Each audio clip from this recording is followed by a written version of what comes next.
दादू, आपने Valentine day पर दादी को कैसे प्रपोज किया था? क्या गिफ्ट दिया था? दादी ने कैसा रिएक्ट किया था? 16 साल के नाती सोहम की बात सुनकर श्याम मोहन बेखास्ता हंस पड़े। बेटे, हमारे जमाने में वैलेंटाइन डे नहीं होता था। पर दादू, फर्स्ट टाइम तो आपने अपने वैलेंटाइन पर प्रपोज तो किया होगा। प्लीज बताइए ना। सोहम मचल कर जिद करने लगा। क्या बताते सोहम को कि उसकी दादी कभी उसकी वैलेंटाइन डे रही ही नहीं, ना ही वे कभी उसकी दादी के वैलेंटाइन रहे।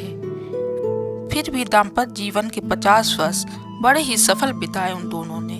एक दूसरे को कभी दुख नहीं पहुंचाया, ना ही एक दूसरे की भावनाओं को आहत किया। क्या कभी ऐसा होता है कि दो प्राणी एक ही घर की छत के नीचे 50 साल बिना किसी ऊब, घुटन और तनाव के गुजार दें, जबकि उन दोनों को पता है कि वह एक दूसरे के प्यार नहीं है। विवाह करके सिर्फ अपने कर्तव्य और धर्म का पालन बड़ी ही ईमानदारी और सहजता से कर रहे हैं, ढो नहीं रहे। बहुत मुश्किल और असंभव सा जान पड़ता है यह सब, लेकिन यह सच है। एक ऐसा सच शायद आज के जमाने में कोई विश्वास ना करे, लेकिन श्याम मोहन और उनकी पत्नी शारदा ने यह सच भोगा है। आज सोहम की जीत ने श्याम मोहन को अतीत में झांकने का अवसर दे दिया।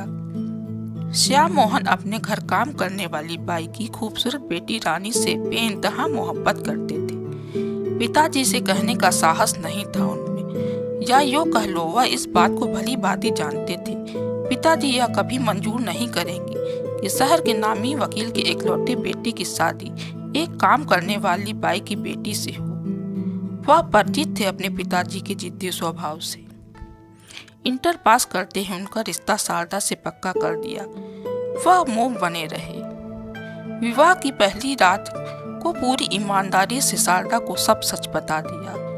हृदय में रानी का प्यार इतना गहरा था कि वहां शारदा के लिए स्थान ही न था। शारदा ने भी दिल खोल दिया। आपकी तरह प्रेम में मैं भी हारी हूँ।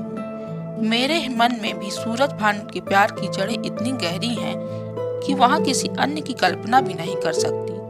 सूरज भान मेरे पिता के शत्रु का बेटा है। शादी होने का सवाल ही पैदा नहीं होता। अगर कोशिश भी करती तो जबरदस्त खून खराबा होता। सच्चा प्यार कभी भी खून खराबा नहीं चाहता। इसलिए मैंने और सूरज भान ने हमेशा के लिए अपनी अपनी मोहब्बत को सीने में दफन कर लिया। रो पड़ी थी शारदा। श्याम मोहन भी सिसक उठे थे।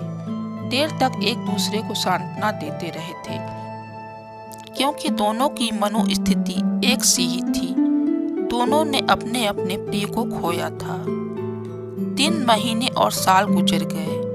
उनके जीवन में राजन आ गया, फिर सुंदर सुशील बहू और बहुत ही प्यारा और नटखट नाती सोहम। शादी की 50वीं सालगिरह पर दोनों बेहद खुश थे, क्योंकि वैवाहिक जीवन के इतने लंबे सफर में कभी भी अपनी गृहस्थी और अपने कर्तव्यों पर अपने प्रेम को हावी नहीं होने दिया।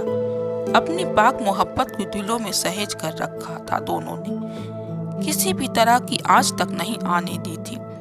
पिछले महीने शारदा सख्त बीमार पड़ गई। डॉक्टरों ने जवाब दे दिया। श्याम मोहन का हाथ थामकर शारदा ने बड़े ही भावुक स्वर में कहा, इस जन्म में हम दोनों ने अपने अपने प्यार को बहुत मान लिया, उसे सहेजा। आखिरी वक्त झूठ नहीं बोलूंगी। ईश्वर से प्रार्थना करती हूँ कि अगले जन्म में आप ही मुझे मिलें, मेरे संपूर्ण प्रेम के रूप में। कहते ही शारदा की सांसों का सफर थम गया। श्याम मोहन ने मन ही मन ईश्वर को याद किया। शारदा की इच्छा पूर्ण हो, क्योंकि स्वयं उनकी भी इच्छा है कि शारदा ही उन्हें अगले जन्म में मिले। दादू दादू कहते ही सोहम ने उन्हें झिझोड़ा तो उनकी गर्दन एक तरफ लुढ़क गई। सोहम चिल्ला पड़ा, मामा पापा देखो दादू को क्या हो गया। परंतु श्याम मोहन तो शांतिपूर्वक चिरनिद्रा में लीन हो चुके थे।